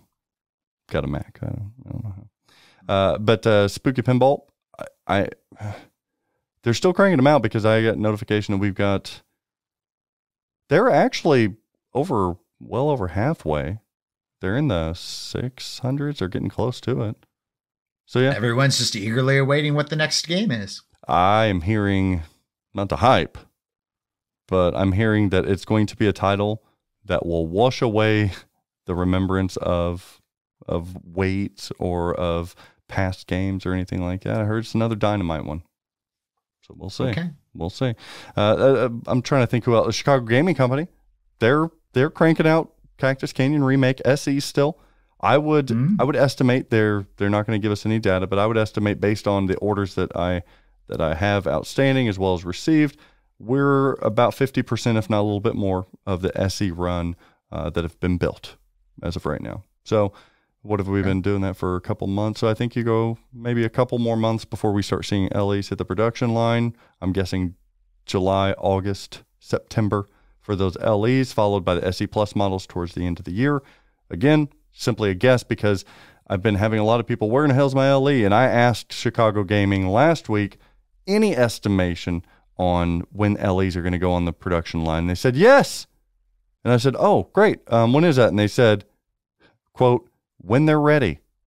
That was their quote. Thank you, Rockstar Games, for thanks so much. Sorry, Chicago Gaming. You are not GTA 5. Hey, you do not have that level of. When customers ask, I said, This is Chicago Gaming Company's quote, when they're ready. So I mean, I respect it on one level, and on the flip side, it's not exactly confidence inspiring that it would be quick. It's like, well, they could have been at least like, you're a dealer, so between us, we're guessing probably, you know, summer, fall, but don't repeat, you know, maybe that, nothing. So I guess they're transparent.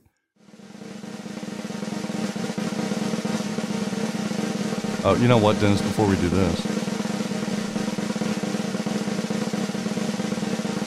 Shit's getting real.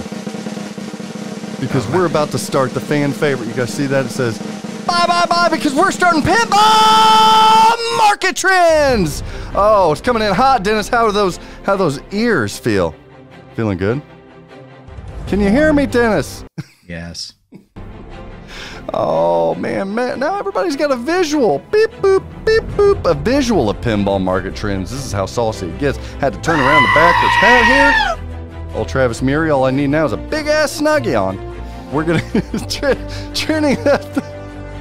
Trending up this week is Chicago Gaming Company's Attack from Mars Remake LE. Actually, just the remake altogether. If you guys haven't seen the Pinside Top 100, it just booted Medieval Madness off of its plateau. Yeah. Wow. It bumped it off. That hasn't been done in quite some time. So I can see the argument actually as well. We'll hear more about the Attack from Mars remake later on in Pinball Market Trends, but for right now I can say that getting your hand on an LE is still going to cost you a pretty penny. Same as an SE. Classics, you're going to have that big display. But yeah, everything's hot on the market right now. Everything's expensive. This is no exception. Also trending up this week is Tappin' That Glass. I think we can make this a something, Dennis. I really do. Why don't you tell Alton I was fucking his wife? What?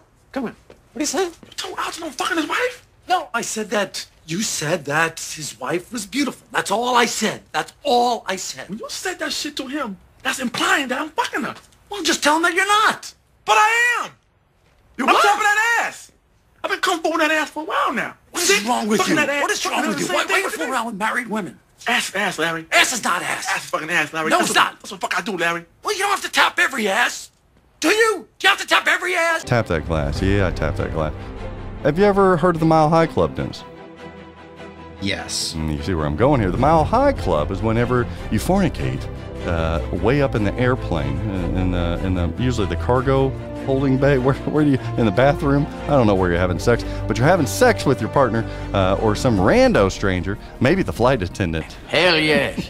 Where the exit's at, baby. But you're having sex up there. That's why they call it the Mile High Club, right? Tapping the glass is when you, I think when you fornicate, when you have relations on top of a pinball machine. Have you ever done that, Dennis? On top of a pinball machine. On top of a pinball. Are you not tall enough, maybe? I wonder what the height you have to be. How small do you think I am? 4 inches? I wonder how high you have to... But yeah, I think that's it. The new term is tapping the glass is whenever you get it on that pinball machine. Well, I guess you could. There's a lot of positions for tapping the glass. They could go straight up, sit down on the lockdown bar. They can turn around. You don't like where this conversation's going, but it's a thing. It's called tapping that glass, baby. And I ask you to email the pinballnetwork@gmail.com. Tell me if you've ever tapped that glass. And if so, if there's any other positions besides just those two. Remember that Playboy game? Which one? There that 3. Custom one with the legs? Oh, yes. Okay. You know, in that position on a spooky, you'll slice your thighs open on those burrs on that lockdown bar. Oh. Tapping that glass, baby. You know, sadly. Halloweener. See? You're playing along with it. Oh, I will tap that glass. Sadly, I'm going to say this here, and Nicole's going to be embarrassed. I've never tapped the glass. The only time I'm tapping glass is when I'm playing Whitewater or Scared Stiff. Brings a whole nother meaning to leapers, doesn't it? Okay, all right. Trending down this week. Oh, is this video? Trending down this week is the Mandalorian Stern Pinball. Oh, no. Why? No, not Baby Yoda. Why? This thing will continue to trickle downward until that topper comes out. Once that topper comes out, this is only a temporary trending down. So you guys heard me over at Stern Pinball. Get that damn topper out so we can sell some games. And I say it's trending down because it is one of those titles that is a mixed bag for people, a mixed experience.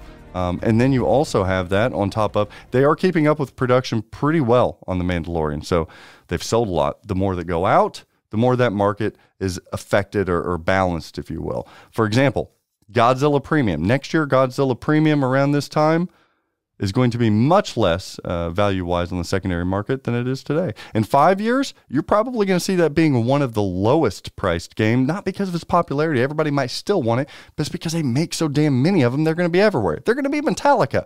You're going to say, well, Metallica is really high right now. I know it is because time has elapsed, but back in the day, it was just as much as everything else. So with the popularity of it, I think you see that going down. Mandalorian's going to go down as well until we get that light show, Dwight show, and that topper. Do you think it'll have any lights? I'm not sure. Maybe it has hologram. I don't know. Maybe it'll be flat plastics. Hopefully it'll be out soon. No, it's going to have, it'll be cool. But for now, a little tricky. Just a little tricky. I don't have a deal of the WTF this week. I don't even have a deal of the week this week. Wow, there are no deals anymore. But I have something special for him. A special edition of Deal of the Week. I'm going to give you what I gave the recent Pinball Network stream that Joel Engelberth did. What was that, last week, I believe? He asked a question to all of us. Recycled content, great. Host Joel Engelberth asked us co-guests. He said, if you had to sell your entire pinball collection, you had to, and you get to buy 5 more back. But that's only 5 you can have for the short future, and you can't buy them just to be flipping them and making money. Which 5 would you buy? It was a really difficult question. I answered correctly, and just so that they had some outlandish stuff. Surprisingly, 2 of them picked Stranger Things Premium LE. That's pretty wild. That's some wild stuff there. But they asked me, I gave them the correct answers. But I also said, it got me thinking, well, if I was only getting 5 and I had to rebuild that collection again, I'm going to want to buy something that I can make money on 6 months from now. So in addition to the 5 that I gave Joel and viewers there, my 5 basically favorite games, you could go check that out on the VOD. I gave them 5 games that you could potentially make money on in the future. An investment. People love when you use the word investment for pinball machines, don't they? Yeah, maybe. Probably depends on the person. Sorry, Dennis is allergic to making money. It's a dangerous game you're playing, but just like the stock market right now. Well, no, that would be a illegal game to play if you're not an investment advisor. But but on products you can. It's just okay, good. I always find it interesting, and again because of other hobbies, I see people do this sometimes. They almost always end up naming things that they themselves sell. Here we go. But the accusations running wild.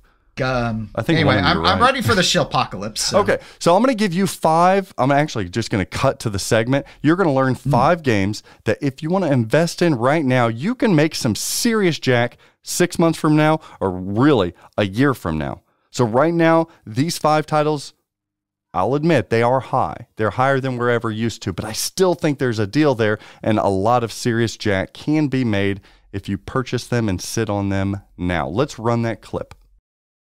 All right, Zach. I don't know what's coming here, man. Correct answers. Once again, the prompt that I gave everybody was, and the price. The thought here is, I didn't want somebody to say I would buy 5 like Pirates of the Caribbean CEs and then sell them, and with all the profits, go and buy 20 games. But that doesn't work either, Joel, because at the market that we're at right now, buying 5 Pirates may not be a smart idea if it is in fact trending down.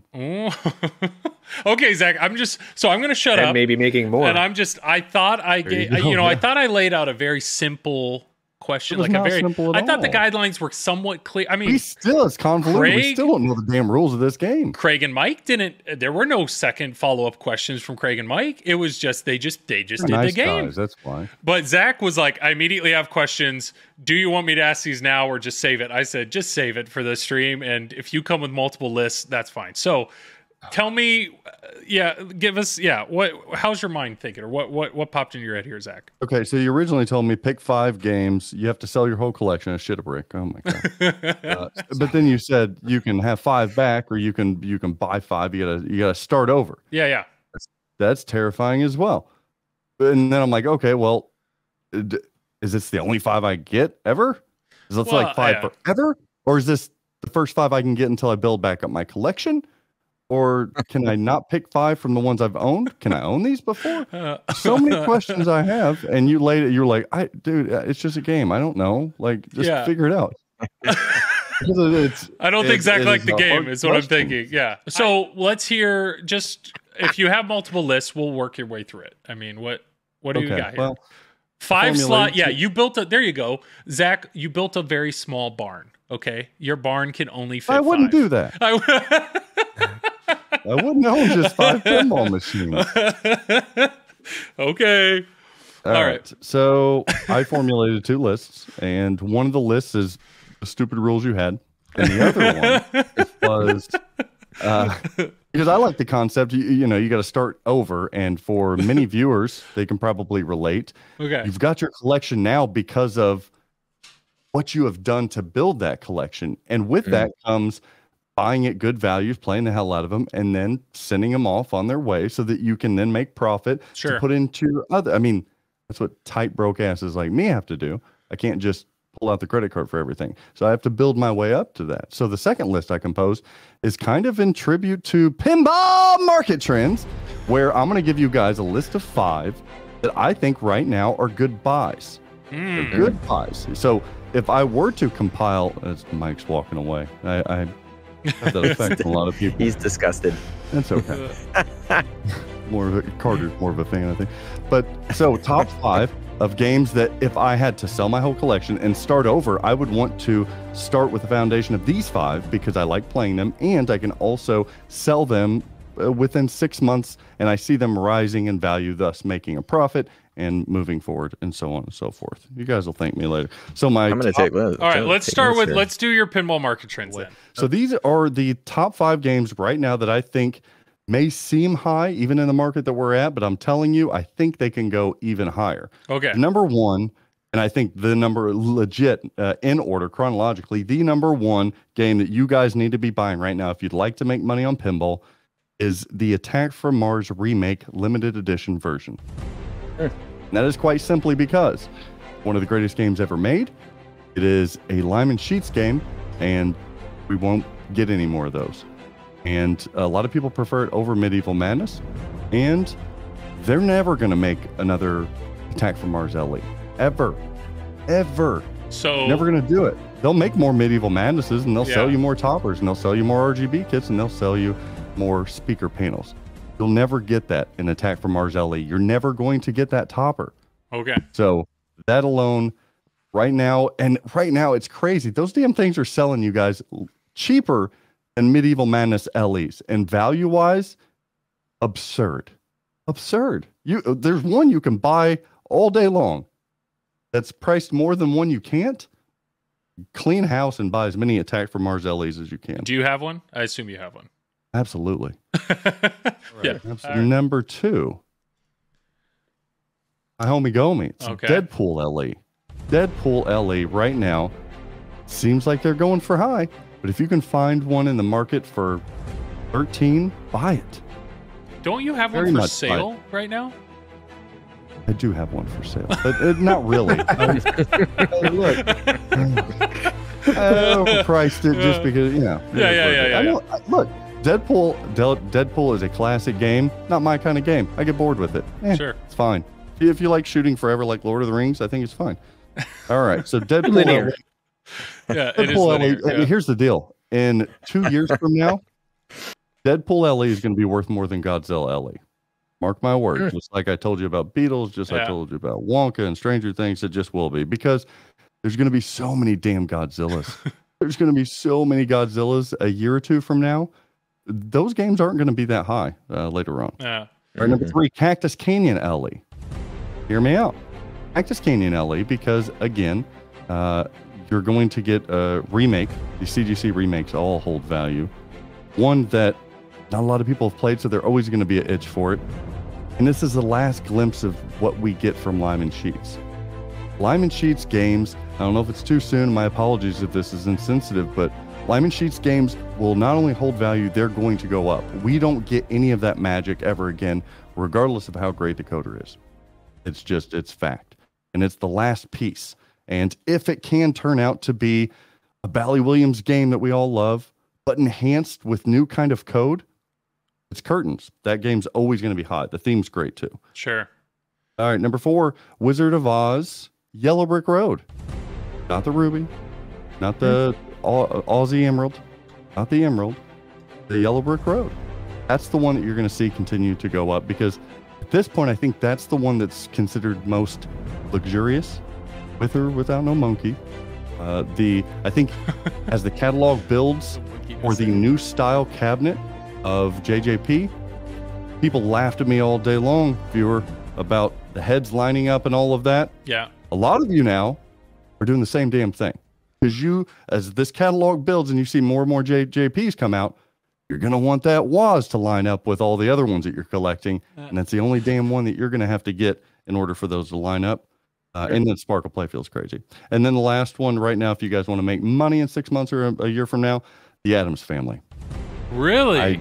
It's high right now. I get it. But if you can find a super nice one, I would spend the money and take it through HEP. And that will secure a value on that thing, because I don't see them making that ever again. I don't see them remaking it. I don't. Just getting the rights. And then you think about who owns the rights for Addams Family. They continue to try to reinvigorate that licensed property, and they're going to continue wanting the newer renditions if they're ever going to be willing to remake that. So I don't think you're ever going to get that. And it's just it's a favorite among all non-pinheads. They want to see the hand. They want to see the Magnus. They want to see Fester.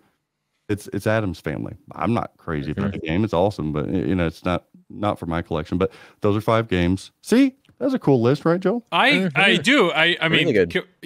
I'm going to trust your knowledge here. I mean, look, numbers don't lie. I only report the facts here. All right, so there you heard it, Dennis. The 5 top games that I said, I'll run through them again. Attack from Mars LE remake, Deadpool LE, Cactus Canyon remake LE, Wizard of Oz Yellow Brick Road edition. I gave my reasons and they were great. And the Addams Family. Those are 5 that I would be buying on right now if you want to make some money in the future and have a blast while you're playing them. Now, ladies and gentlemen, you know how it goes. You know how it is. Dennis Kriesel himself said that numbers don't lie, and I'm only here to report the facts on pinball market trends.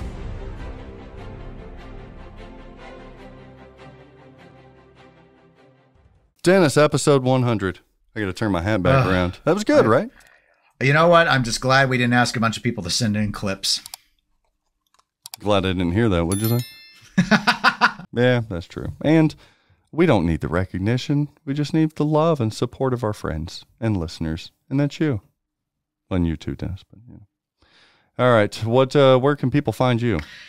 Well, I also do the Eclectic Gamers podcast, so people can always email me over at eclecticgamerspodcast@gmail.com, or you can go to facebook.com/eclecticgamerspodcast to use the messenger tool, and I check those pretty regularly, so if you want to reach me, those are the easiest ways. Yeah, and if you want to see Dennis visually like this format right here, and you're into watches, go check out Watches with Dennis on YouTube. Subscribe and follow. Right? Ding. And check out he did a Toy Story watch one. I got to tell you, fantastic. If the reaction of the watch populace is the same for pinball, Jersey Jack's in trouble, because that video has done it's not rated low. No one wants to watch it though. People just want to hear about Rolex, I guess. I think you just need to build another branch in that industry. Even though I gave Mr. Potato Head the most Sopranos Rolex I could. It makes sense. You verified and backed up all of your... I loved it. That's been one of my favorite videos to date. I think it's underappreciated, like Stranger Things and Hobbit and all the other games that I love so much. And yeah, you got to go check that out. You can catch me at the Pinball Network at gmail.com or sdtandpinball@gmail.com for the straight down the middle video series. We got I'm in editing right now. A lot of editing right now. So you're going to see that very, very soon, as well as go follow, like, and subscribe over on TPN, different Facebooks and stuff. The TPM babies, we're going to announce winners next week. So if you participated in the baby stuff, God, there's some cute babies out there. People still didn't know you. How did they? Broadly speaking, there were a couple exceptions, but broadly speaking, the guesses were horrific. In my mind, nobody won. Oh, you were all losers, is what Dennis is saying. Basically. Except for when my picture came up, everyone knew it. You and Chuck Wirt. Yeah, Chuck Wirt's a giveaway too. Yeah. I think he's... But other than that, it was pretty bad. I mean, it was like really bad. Really bad. It was really bad, but we do have some winners. We're going to announce those next week. Sponsor plug this week is Flippin' Out Pinball, my company. Why? Bye! Because it's the best customer satisfaction in the world. I wasn't going to say in the country. I don't know. They won't even tell me when I'm getting my Cactus Canyon LE. Oh, whenever it's ready. Oh, I teased something this last week. Did you see my tease? It was called the Flippin' Out Vault, coming soon. Mm-hmm. I worked really hard on that. I'm getting dangerous at Illustrator and Photoshop. That was all my handwork right there. Wow. Brad Albright. Move over, Brad Albright. It's coming for your job. Coming for you. Yeah, so the Flippin' Out Vault, I can't really tease much besides it's not a location. Good Lord, I'm not opening up a location. Is Geraldo Rivera going to come and open your vault and show us what's all in there? You know what? I've got a really good tease, and you can find out kind of what the Flippin' Out Vault is all about if you make sure that you're a member of the flippinoutpinball.com website. That's my tease right there. You can become a member, just log in and stuff like that, tracks your purchases and whatnot, but members will have access. So make sure you're a member of flippinoutpinball.com. And there's a little tease already once you do log in to that. Product showcase this week for Flippin' Out Pinball is none other than what you've been waiting for probably over a year. It's Golden Tee 2021 right now. Once they release 2022 update, that's for free. We'll ship it out to you. So we've got Golden Tees in stock. That is always a fan favorite. Everybody freaking loves Golden Tee. Loves those damn things. And they're affordable. They're like, I think they're under $4,000. So check those out. We still have some Guns N' Roses LEs. Remember, it is last call, and we have a handful of those. So once those are gone, unfortunately, they're going to be gone. We have all the accessories for those: art blades, toppers, banners, etc., etc. Insider Connected kits. Holy shit, Stern Pinball! You finally came through after I begged you, and after Nicole finally emailed. I was like, guys, what in the hell is going on? You got us some premium kits, and those are all kind of fulfilled now. For those of you still back ordered with us at Flippin' Out Pinball, it's likely because you have a specialty kit, a la Batman, Star Wars, Beatles, Stranger Things Pro UV.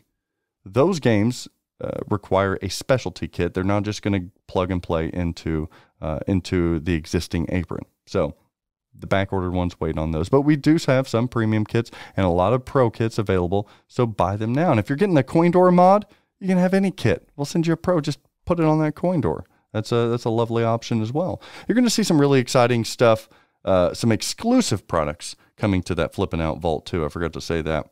We've got Alien pre-orders we're still taking. That Batman 66 LE still sitting here.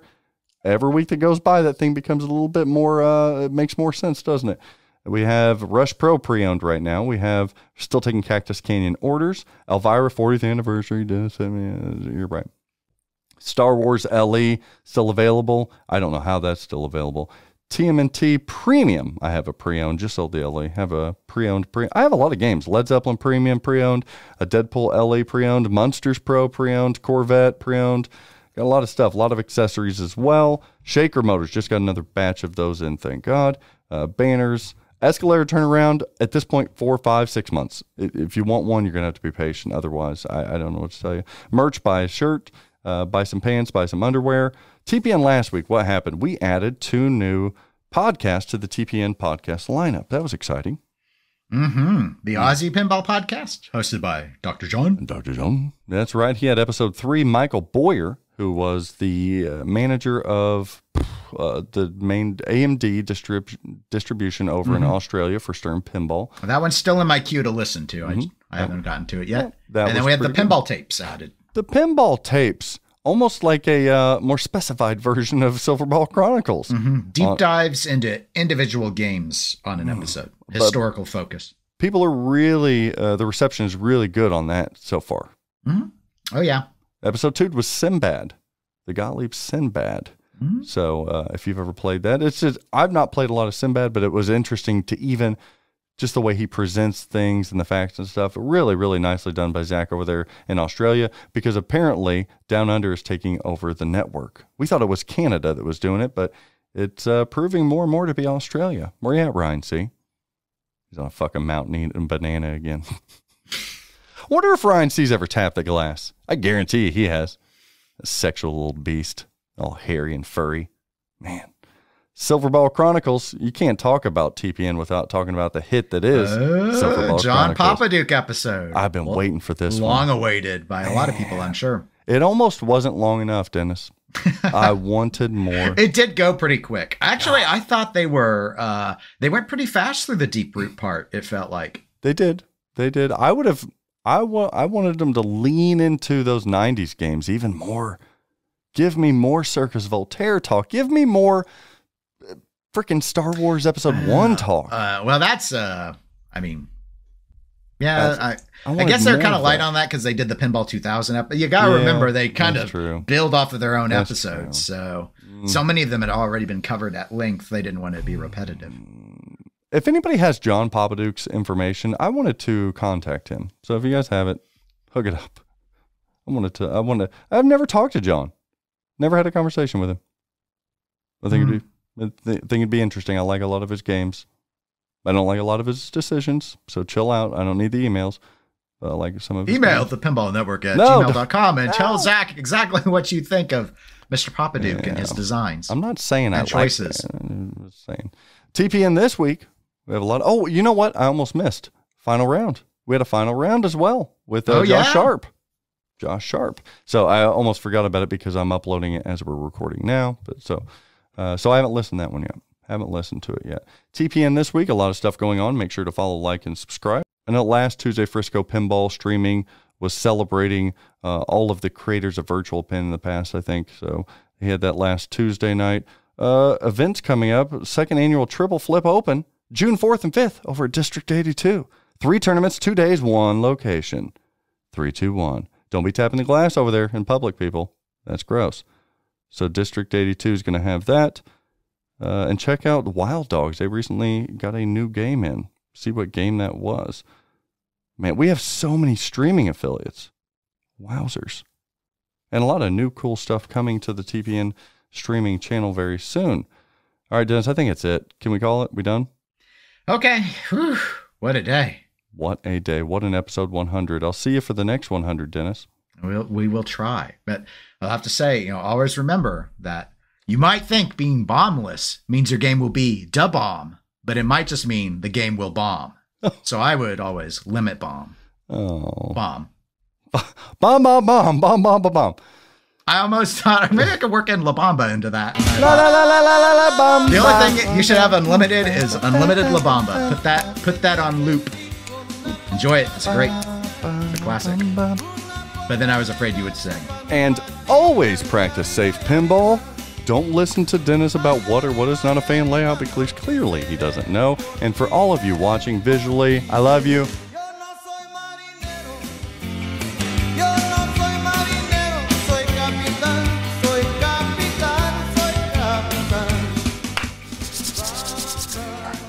Let's kick this shit. Isn't that what your co-host says? Your real co-host? That works.